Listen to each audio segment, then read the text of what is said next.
Good afternoon, everyone. I'm Deborah Richardson, the Executive Director of the International Human Trafficking Institute. Thank you so much for joining this critical conversation this evening.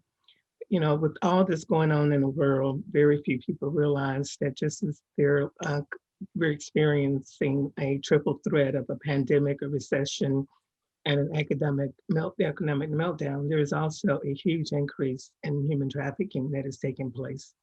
And so to have these conversations with two women who are on the front lines and sees exactly how it's unrolling and manifesting itself, and as well as what we need to do about it, is a really important one. So I'd like to turn it over to DeAndre Marshall, our Director of Training. Thank you so much, Deborah, and so glad to have you with us tonight. I want to just greet everyone who has joined us, zoomed in for this critical conversation.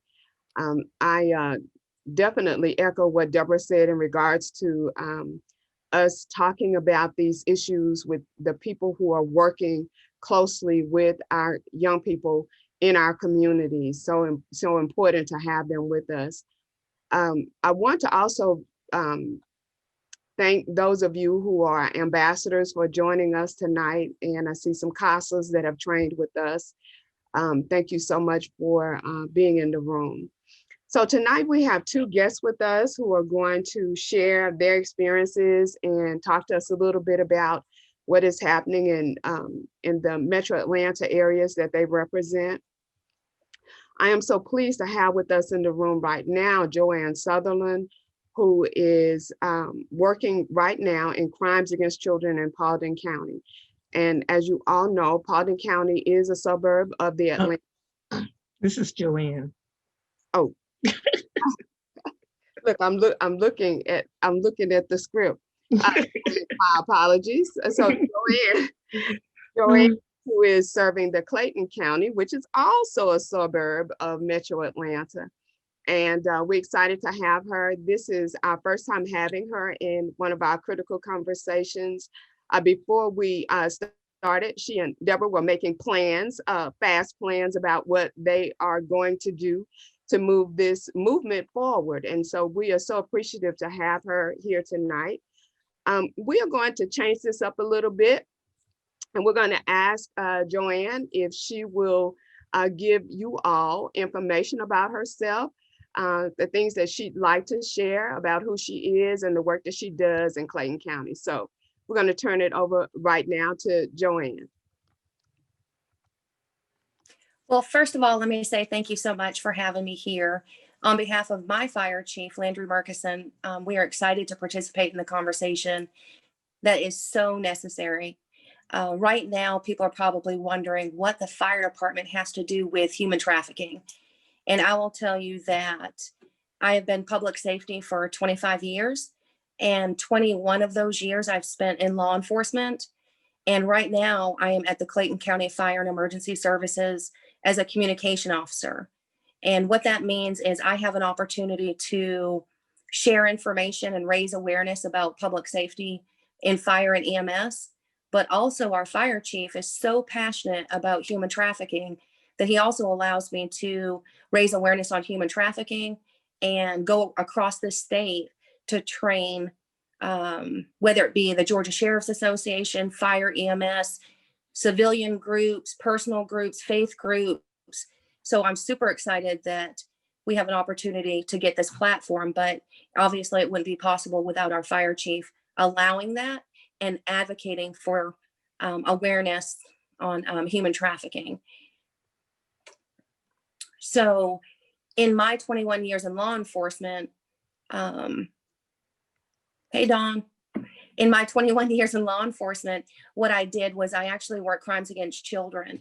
And in 2005, I started working with the FBI on their undercover task force, Safe Child Task Force, where unfortunately I learned some pretty ugly stuff that goes on in this world. And in those years, I actually learned, we were chatting with people across this country who wanted to have sex with children.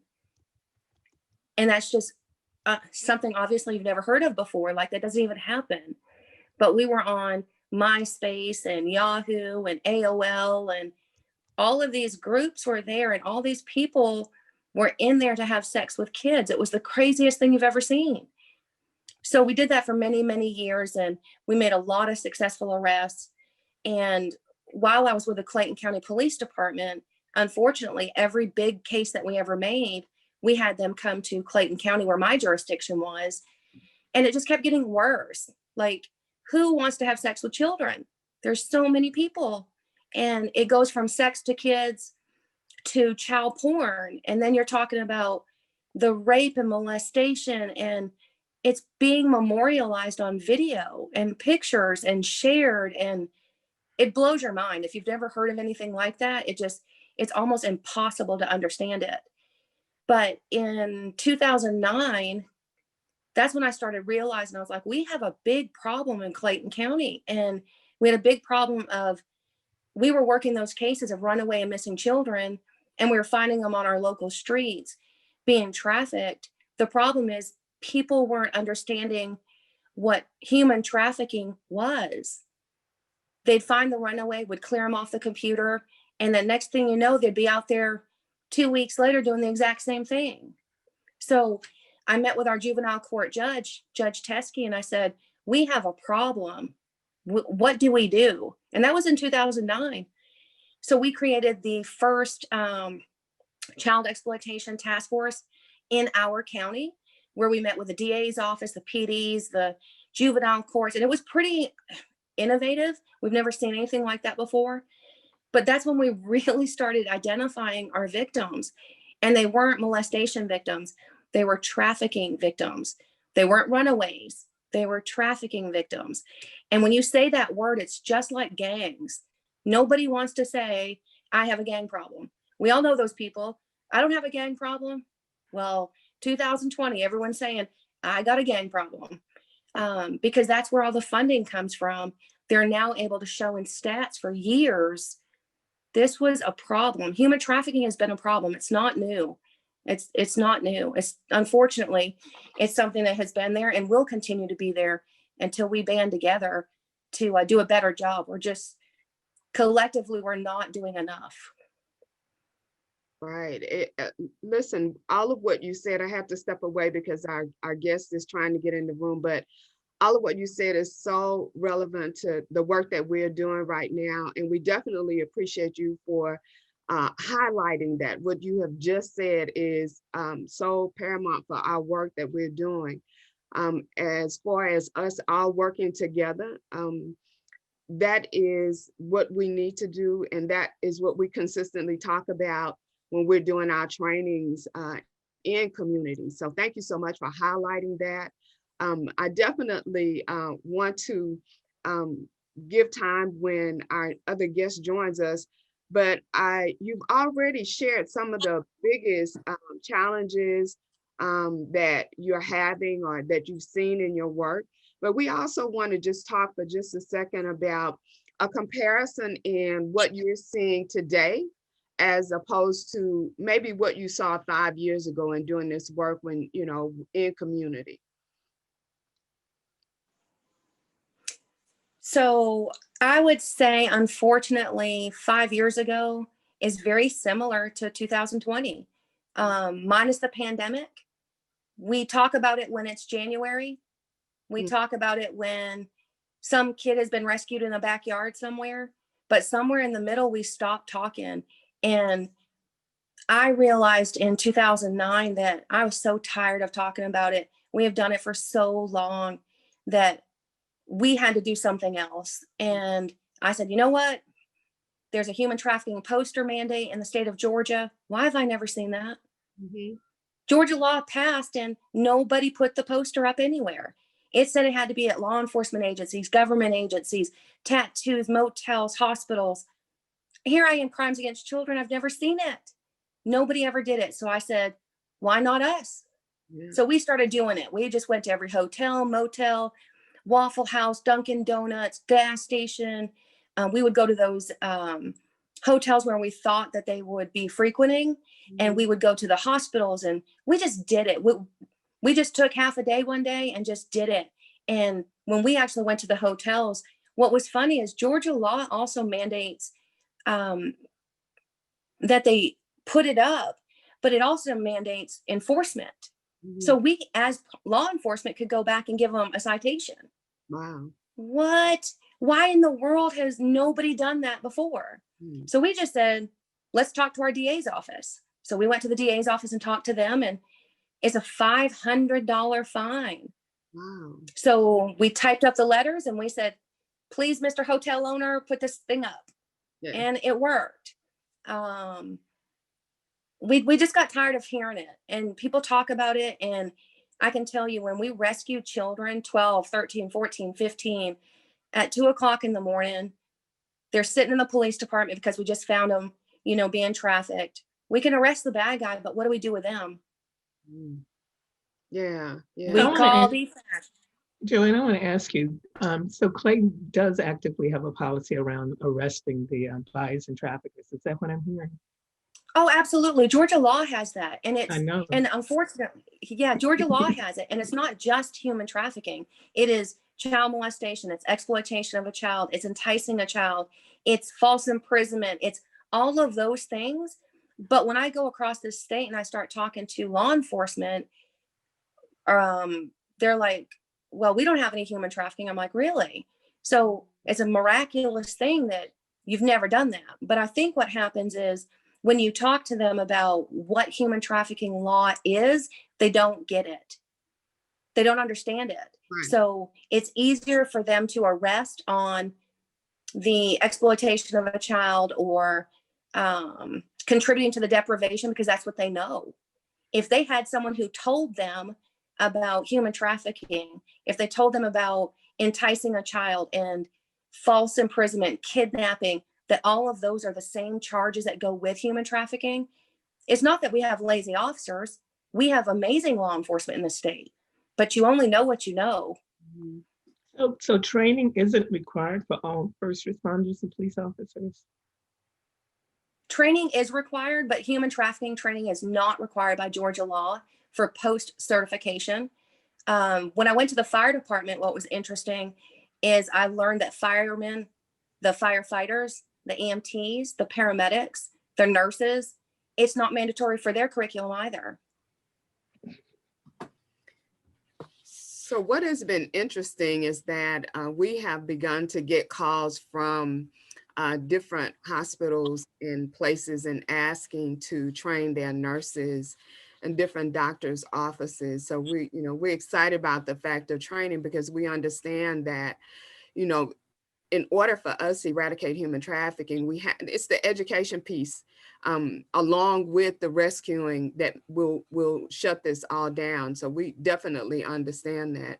I want to back up for a second and go to something that you mentioned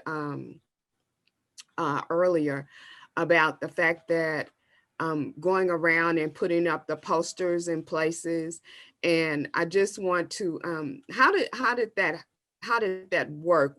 Were businesses open to, you all coming in? Because that's something that organizations who are part of our coalition could actually, participate in. People are always asking, what else can we do? But if that's something that you all found that that worked, for those of you who are on the call tonight, you can put that on your to-do list as something you can go back to your organizations and say, let's try to do this in our county. Let's look and see if that's happening here. So how was the response to you all coming out? I would say collectively 90+% Okay. welcomed it. The other ones, they didn't want a human trafficking poster in their office. They didn't want it in their lobby. They didn't want it in their bathroom, because of course human trafficking don't happen there. Yeah. Yeah. So it took some negotiating, but what we had to do is, because we were law enforcement, we actually gave them the Georgia law, the notice that says they are required. So we handed it to them, gave them a copy of the law, and we said, pretty please. And they said, okay, you can leave it. So we tried the community engagement part, because we want voluntary compliance. It doesn't do us any good if 10 minutes later they rip it down. Right. Right. So I'm excited to say that our additional guest has joined us. Caitlin is in the room now, and so we're gonna do a rewind for you, Caitlin. I'm Thank sorry. you for joining us. I definitely want to go back and have you introduce yourself to our guests who are in the room with us tonight, to tell who you are, what it is that you do.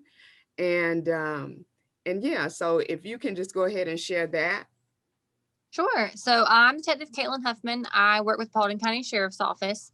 I have been doing crimes against children and juvenile investigations for the past 6 years.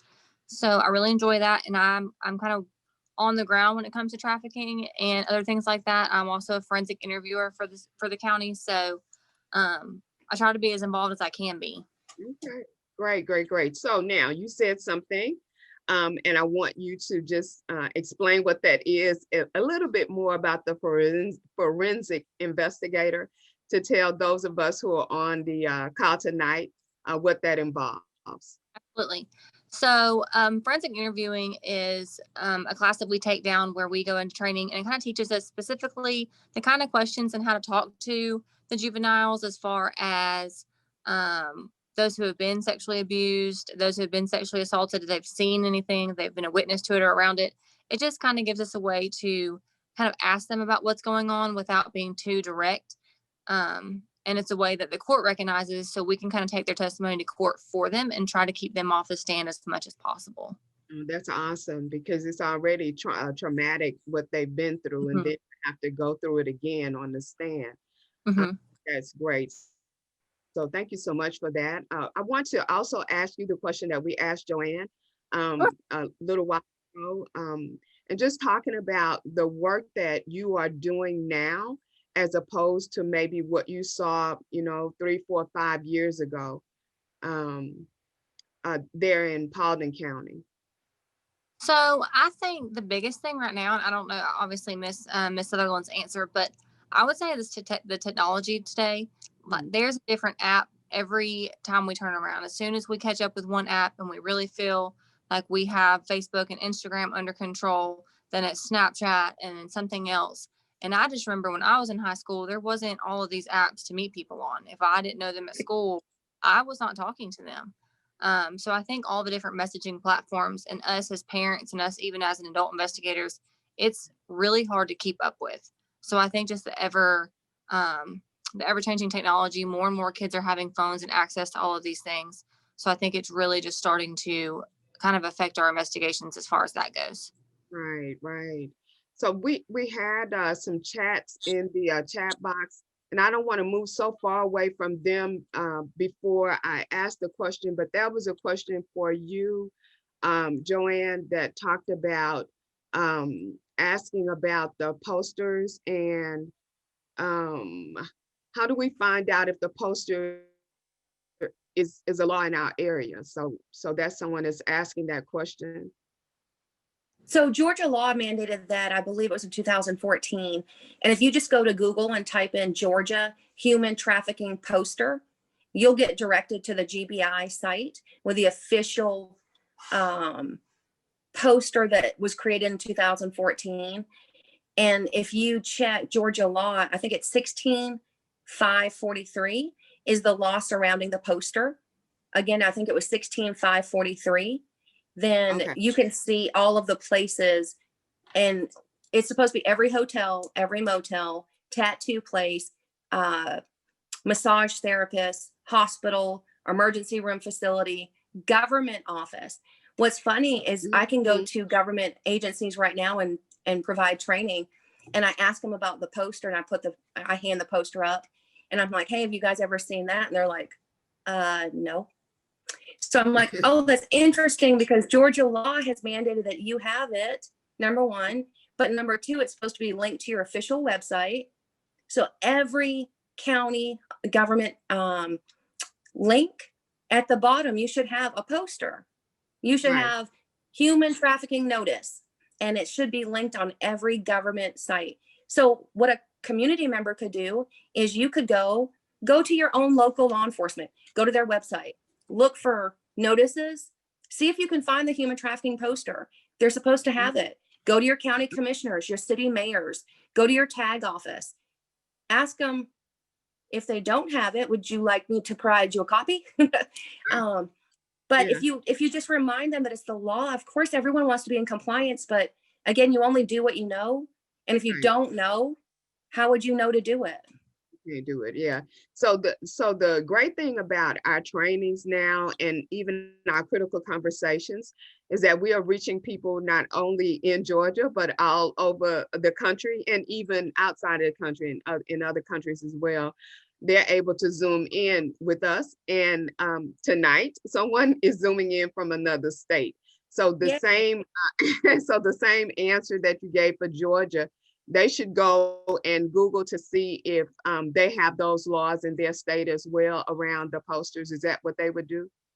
That's what I would recommend. I mean, you could go to your state attorney general's office. You could go to your governor's office probably.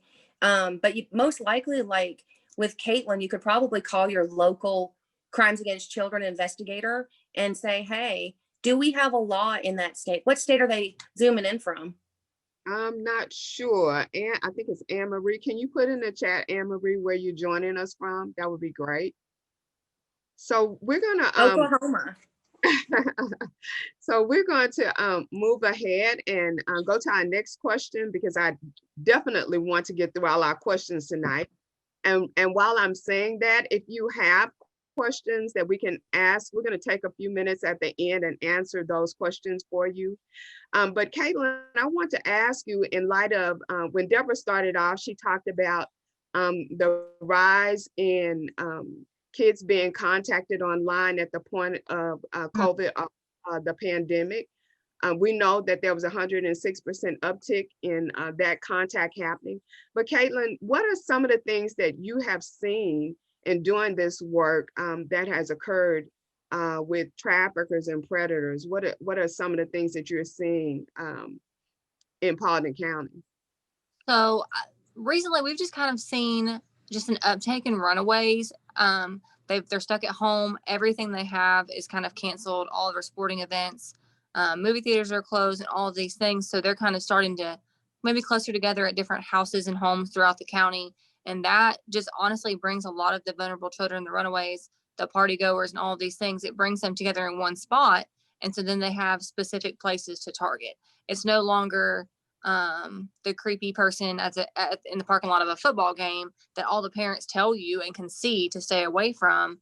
Now it's someone that's maybe introducing some of the marijuana to the parties, or someone who is just around all the kids at all the time. So we've seen a big uptake in runaways just because I think they're bored, they're restless. At this point, the parents are kind of what's in that you can only been asked at no fault of the parent.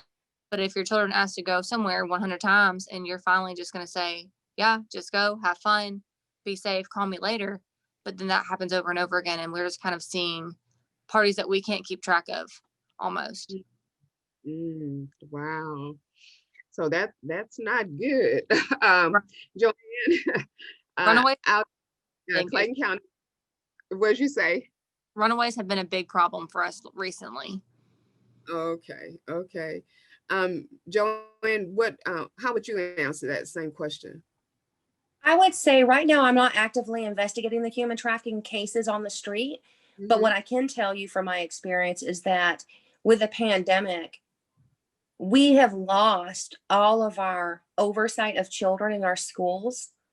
Think about all of the children with our abuse and neglect and deprivation. You know, it's a miracle that these kids can go to school and a teacher or a counselor or another student can hear them and see them and possibly provide services or even recognize that something's wrong.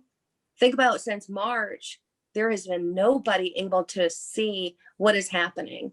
And that really scares me because we would get a lot of calls in investigations from the schools. And right now we don't have those calls, obviously, because you're at home. So that's very scary. And like Caitlin said with the runaways, that is my biggest problem. Runaways, if they're not located, I mean, the stats will show 48, 72 hours. But if you just think of the basic needs of a person, So they run away at 2 o'clock in the morning out the window. Right now it's rainy, it's yucky, it's cold. How long before someone's going to pick them up? How long before they get hungry? How long before their friend don't let them sleep on the sofa? Mm-hmm. You know, Right. that's the problem right there. They're going to find food, clothing, and shelter. And it's going to be, hey, well, you can come over here. And the next thing you know, well, I got you something to eat. Now you have to do A, B, and C. Well, Right. I let you sleep here. Now you have to do A, B, and C. And that's Right. how it starts. That's really the majority of what we saw. It isn't stranger danger that was our problem. It is the kids that unfortunately are in the juvenile court system. They're deprived, they're abused, they have been abused and neglected their entire lives. Being out there being exploited is better than when they're at home. And Right. when you do post interviews, it is heartbreaking.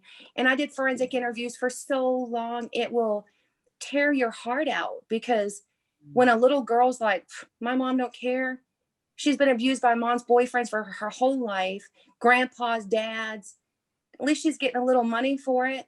And she doesn't even understand that all the abuse and all the violence and the drug abuse and all of the stuff that she's witnessing, it's better than being at home. And that's Mm. heartbreaking. Yeah. Yeah. And a lot of times it's what they've grown up and they've seen. They know that they've done certain things to keep her boyfriend staying there. When boyfriend gets mad or they're having a night of drinking, that she sees that she pleases that, and she kind of ends the argument that way. So that way when she gets older, she's kind of doing the same thing. So a lot of times, not only that their mom doesn't care about them, like she said, because I see a bunch too, but it's what they've seen as well, and kind of what they've kind of grown up around and watched their parents and their aunts and stuff do, as far as that goes as well. It's definitely generational. Mm-hmm. Yeah. So I want to change the conversation just a tad bit, because both of you guys, when we met previously, I talked about the predators and the traffickers. And just so that anyone who's on the call tonight understands that when we talk about traffickers, it is AKA otherwise known as pimps. So, but the language is different in 2020 than it was in 1999. So when we're talking about predators and traffickers, and arresting them and turning them in, if you see something, say something, what would you all say to that, as far as in the communities where you are? How can the community come together and make a difference with that? So we'll start with Joanne. We'll start with you. Okay. So I would say one of the biggest things that I always do at my trainings and my presentations is, I'm so done talking. I'm so done talking. I mean, we need to put our boots on the ground and do something. And Yeah. everybody can do something, whether you're faith-based, whether you're a police, whether you're a fireman, whether you're a nurse, and I don't care what that something is. So when we see predators, in your mind, you're thinking what your mama taught you is a predator. And it's the boogeyman, it's the guy in the trench coat, it's the dirty old man. It's not like that now. Traffickers are 22-year-old good looking guys, and they groom, and they're quote their boyfriends. They're not their boyfriends, but they think they are. And then they get them tricked and they manipulate, and it's all of those things. Or it's a guy that's 40 years old, it's a girl, it's a woman. So when people say that, it's not, there is no black and white trafficker. There just isn't. There's no sketch for what one looks like. And I believe we have a sixth sense for a reason. And in law enforcement, we live by it. It's our survival. Each one of us have it. If you're out there at church, if you're going to the Quick Trip, if you're going to the nail place and you hear something, you see something, and it's wrong, you'll know it's wrong. You will know it's wrong. I've been at the fire department for 3 years now, and I still get phone calls from people I did presentations. Hey, Joanne, there's this guy, and he's with this little girl. I know she's probably 15, 16, and they're at the nail place right now. I'm like, baby, hang up the phone and dial 911, but all you can do is empower people to know, believe in that sixth sense. We don't want you to Right. be the police. We don't want you to be the investigator. Child abuse is so strange, and exploitation is even stranger. Mhm. There's laws that protect you to report, and we don't want you to be the investigator. We want you to be the eyes and the ears for other people. And if you file a report, if you dial 911, that's why I train 911 operators. And that's just the loophole. Nobody does that. I realized we have firemen and EMTs and paramedics going to all these calls. No one trains them on it either. Mhm. That's why we started doing it. Right. And that's excellent. And I applaud you all. And it's so good to hear that you are doing that work. It definitely adds to community to know. And once again, when we talk about when you learn something, and then if you see something, and then it's just up to you to say something. And I think that's really key for those who are here tonight to hear that echoed over and over again. Caitlin, how would you add to that? What would you add about the predators and the traffickers as far as those who are in the room tonight? So just to kind of add on to her, I agree. I think a lot of times when we hear trafficking and we hear predators, we think of we're gonna kick down the front porch with the red light on, and we're gonna find all these girls locked in a bedroom, and they're Mhm. gonna just some kind of Criminal Minds episode. And that's not the case. It's going to be the girl that the family doesn't, the money the family makes and the things that she's coming to school with, like the brand new iPhone and her hair and nails done and the brand new Hollister jacket, the things that don't really add up and don't really make sense. And you can, if you kind of question yourself, like, I wonder where all that money's coming from, or I wonder what she sees in him, just the things that we do every day to judge people just because we're human beings and we walk through Walmart and we just judge people without even realizing it. The ones that you kind of question are the ones that you need to pay attention to, because we're going to see it just because that's what the human nature is, to look at it and to see it. So I biggest thing is to not look for the semi truck full of little girls and look for the middle school or high school child that just has that extra little weird boyfriend, or that extra, just the extra stuff that she's walking around with, as far as like an iPhone or any things like that. Some of her prizes for being good. Right, right. Yeah. So you guys are actually walking through our training tonight and some of the conversations that we're having. We definitely talk about that in our trainings.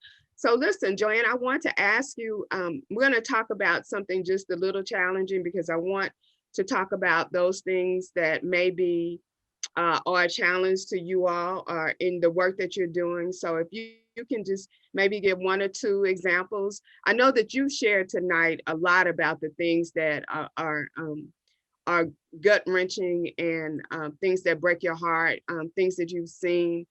But if you had to say something that's a challenge, what would you lean into? I would lead into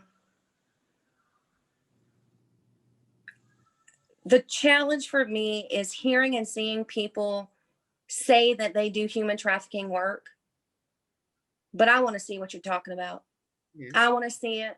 I want to be able to call you at 2 a.m. when we've got a kid in the police department. I want to call you when we have one in the back of the ambulance. Give me food, clothing, shelter, restoration, therapy. Give me something for this child. That's the stuff that I see that we're missing. Right.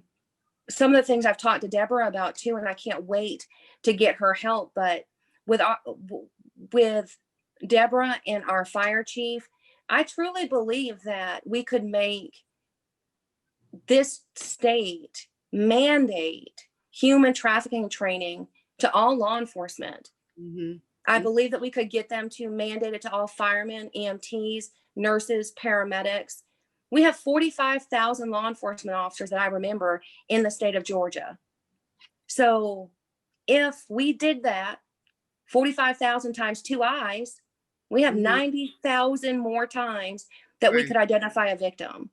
Right. And I think with Deborah's help that we could get to those right people. I know we have our fire chief and Clayton County Commission on board, but we need those people in the state, the people Right. who make the decisions for curriculum. those people have to get on board, and it doesn't have to be some tragic news story to do it. We should do it just because it's the right thing to do. Right. Absolutely, absolutely. So generally when I am in trainings, I talk about Florida because they are leading the way in a lot of instances with making sure that people in their state are trained, and even having trainings in their school system. So, you know, all of that is needed here in the state of Georgia. Caitlin, would you like to answer that question as well? A challenge that that you have? I know you're in a new position now, but a challenge that that you know, identified that you could share. I would just kind of agree. Once we come in contact with them as law enforcement, it's hard for us. It's kind of like a what now scenario. Where can we put them? What can we do with them? We in Paulding County are lucky enough. We actually just opened a sex trafficking center this week or this year. I believe it was actually the beginning of last year, and it can house up to 20 people. 5 being able for boys or transgender. So I almost to my ignorance thought that would be kind of large for this time. I didn't realize quite how quickly that would have filled up, but it's maintaining a pretty full capacity, and they're doing great work. But at the same time, that's only one in all of our surrounding counties. So I think we really just need to work on having more places for them to go, more services that I can offer personally, and I can physically drive them to Right. law enforcement, or somewhere we can, like Ms. Sutherland said, have them come to the sheriff's office and help with these children at 2 and 3 o'clock in the morning. Right. What can we do them now? The services don't need to be 8 to 5 because trafficking isn't 8 to 5. Right. Definitely. I hope that those of you who are in the room tonight are listening to our guests and talking about the challenges and some of the things that a community could take up. I mean, we have a lot of faith-based groups. We have a lot of organizations, and just to get this assistance would be great. I want to switch it up just a little bit. If you have questions in the chat box, let me check the chat box. Okay, so let me check and see what we are saying. There was a lot coming in. I know, I'm looking now. Oh, wow. Okay, so what innovations have the Clayton Fire Department done? That's one for you. So Joanne, would you want to Yes, talk about that? I will. So one, we created our own human trafficking poster. So Georgia law mandates the notice to be English and Spanish. So we created our own. Number 2, when I was boots on the ground doing rescue, just like Caitlin was saying, in the middle of the night, 2 o'clock in the morning, what we found problems with are SANE nurses. So you bring your child to a sexual assault center. Well, now you got to wait. You have to have a child forensic interviewer, right? You have to have someone who's trained. You have to have a SANE nurse. And what happens is the sexual assault forensic examiners, the nurses that are trained to do the sexual assaults, we have a shortage in this country. We have a really big shortage in Georgia.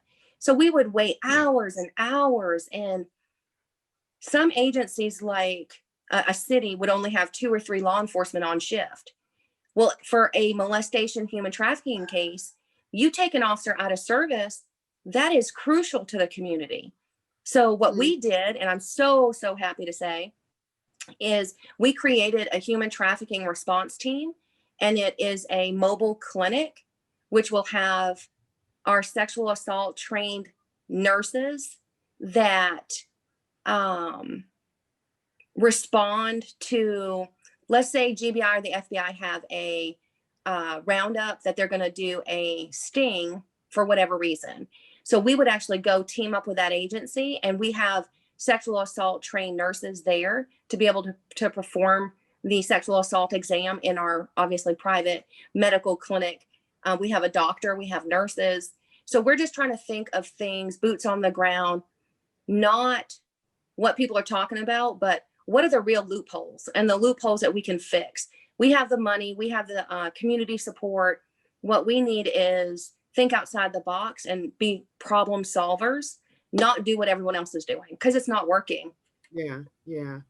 Definitely. Good answer. Good answer. So we have another question that came in regarding QAnon. QAnon, what do the speakers think about QAnon? You guys have any? Caitlin, you want to get that one? I haven't had very much experience with that. I don't think so. I'll let you go first on that one. You probably have a better answer than me. I don't even know what she said. So I don't really know. I don't think I've had any experience with that. I don't really know exactly what that would be. No, me either. I don't know if I misheard the word. So, hi, I'll chime in. QAnon is the movement that is behind the Save the Children stories with children being shipped in Wayfair boxes and delivered, or children being taken to some restaurant in the basement, being raped. And so and that there are over 8,000 children that are missing in this country, which if that was the case, where would the parents of those 8,000 children be? So it's become very rapid in terms of growing movements, dispelling a lot of myths. As a matter of fact, in April, the National Human Trafficking Hotline got jammed because so many people were calling, reporting. They thought they saw a Wayfair box on their neighbor's front door, all of that. So that's what's happening now out in the social media space. I do remember that hitting social media. Yeah. Next question that we had was from someone in the group. In juvenile court, it was stated that a warrant for a CSEC child on the run must state the police ID the adults with them. If it does not state that, then they can be released as long as the person with them is over 18. Is that true? So either one of you guys have an answer to that? I think it's a... So I would think normally when we have a CSEC warrant or anything like that, we try to identify everyone. Rather we can have enough probable cause to take them into custody right then and there. I don't think I would ever, I personally have never let a child leave once I've come in contact with them, with whoever they're with. I always kind of contact the parents. But as far as arresting each and every adult that's with them at the time, I do definitely identify them. I make sure I know who they are before, but I can't say that I've never let some of them go prior to that. Like I might have to do some more investigation and follow up with some of them. Okay. Okay. So we have another question that's come in. What innovations has Paulding County Sheriff's Department done?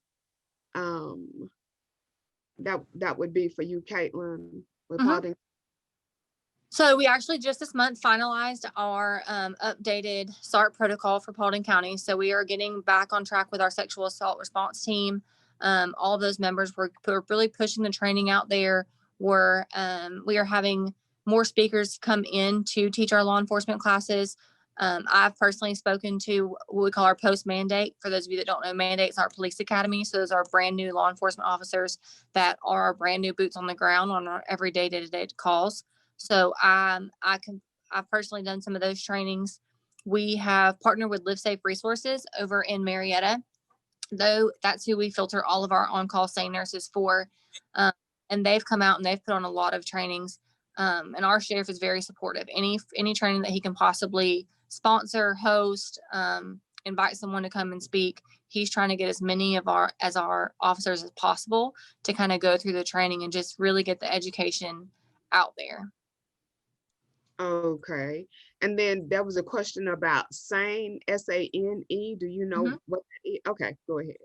So that is a sexual assault nurse examiner. Those are the nurse examiners are specifically trained in sexual assault. They know, they take the swabbings from all of the areas. They know how to package evidence. They've been trained in kind of the questions to ask. They know how to take the pictures that we're going to need for court. And during a SANE exam, like a sexual assault exam, that is when you come in, you get the pictures taken, you get a change of clothes. It's your first kind of initial contact with medical attention after something like that has occurred to you. That's when you're treated for all of the STDs that you could have taken. If it's a recent sexual assault, you're given a Plan B pill. If you need further kind of medical care, they follow up with you and they kind of treat you through all of that. So when we have our SANE nurse, our on-call SANE nurse, they're specifically coming in and they're trained in these kind of things for sexual assault specifically. So it's not just like we're dumping you off at a hospital or at a doctor that kind of will look shocked or something, because a lot of these stories are horrific. And if you tell them just to the average person, you're going to kind of get that, oh my goodness face. And that shuts down a lot of people from the start. So we try to have specifically trained people who pretty much anything you tell us isn't going to shock our system to the point where we make you feel ashamed or afraid to continue to tell us what's happening. Right. Oh, wow. That's an awesome area of work, and it takes a special individual, I'm sure, to work in that particular field. I never knew that existed to that extent, but it's good because we know that young people are experiencing a certain type of trauma, and to not extend that trauma any further. That's great to have that in place. So I don't see any other questions in the chat box. Maybe one. Hold on. Okay. So someone was just making a comment, and I think everyone can see the comment that he made. Definitely want to talk about a little hope before we leave tonight. We don't want to leave with all of our hearts and minds so heavy. I want to leave with hope because I want to have our guests understand that you all do this work. You often bring the work home, but this was a decision that you made, and I just want you to share what is the positive that you see in the work that you do. What is the positive that you see? Joanne, you want to talk about the positive in the work that you do? Sure. Just like you said, I mean, we did choose this profession, and there's nothing better than serving the community. And if you can imagine just stepping that up one more time to protect children, I mean, that's what I was put on this world to do. I mean, there's no doubt in my mind. And to do all of that work, I mean, you are obviously a chosen person because you see some things that you couldn't even write books or movies. Like it's in your brain. And like you said, you bring it home. Right. But I want to say one of the most positive things is that no matter what is happening, no matter what the day is, we certainly see the best in our community. I go to these presentations, and just like you said, when you start talking about the rape and molestation of children, it is inconceivable. People don't believe it. They're just like, what in the world? Right. What I see is it's a call to action. And when I see something wrong, we need to find a solution. We don't need to talk about it. You don't need to pray about it and close the door. You need to do something. And whether it be, the food and clothing and shelter for, your children, whether it be 9:00 at night presentations in Albany, whether it be faith-based groups on Saturday and Sundays and you lose your weekends, whether it be collecting bags of hope. So like Caitlin was saying, in the middle of the night when we provide those or when we rescue, those kids are 2-3 o'clock in the morning sitting in a police department. And I don't know if you've ever been in a police department, but the offices are pretty clinical. The air conditioner's blowing, there's nothing on the walls, the seats aren't comfortable. But that's where our children are, right? And we're waiting for DFACS or the formal SANE nurse or whatever we're waiting for. And what we realize is that they're cold, they're hungry. We don't have blankets and peanuts and juices, and we don't have that stuff at a police department. So we just go get it. And then what we noticed is when I speak and I go to these presentations, people are like, well, what can I do? And I'm like, why don't you make some rescue bags? So they started making some rescue bags, and it's everything that you could provide comfort and hope to a child at the worst time of their lives. Think about what you would want. It's cold, so maybe a blanket, some socks, something to take a shower after your sexual assault exam, maybe a little pillow, maybe a drink. And they would collect these things and bring them to me and call me and say, please bring these out. So we would take them, and I go to every law enforcement agency I can find, give them 5, 6, 7, 10 bags a piece. And every presentation, I bring them to every group of law enforcement because I want them to have them in their bag, in their car. So when they find a victim, we have it. I see groups wanting to get the posters.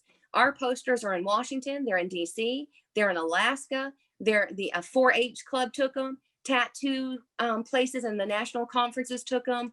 They're all over our country just because people want to do something, that they absolutely want to do something. So no matter how bad, you know, like what Caitlin was saying, I mean, it's tragic. I mean, it's absolutely tragic work, but the love that you get from doing it and the passion, I mean, it's just, you know, that's what we do. You know, that's what we do. But I would challenge everybody on this call to reach out to their local nonprofit. I don't know who it is in your area. In our area, it's Gigi's house. It's and in Caitlin's area, it was someone else. But they need help. They need food, clothing, shelter. Those girls are there. They're living there. Maybe you could send them an edible arrangement. Maybe you could set up a group to go give them pedicures. Maybe you could do homework supplies for them. Just do something. You know, I believe that not everyone can do, no one can do everything, but everyone can do something. And after these conversations, you can put your boots on the ground and just do something. Just do it. Absolutely. Thank you so much for sharing your heart. I could feel it. And I appreciate you leaning in and definitely sharing some of the things that those who are on this call tonight can do. Caitlin, I want to ask you the same question. When we talk about hope and looking at the positive for your work, what would you say would be for you? I'm obviously part of the law enforcement, so I pride myself in being the one that stops it. So it might have happened 10 times, but I'll be the one that can do whatever I can. I'll put them in jail. I'll put you somewhere safe.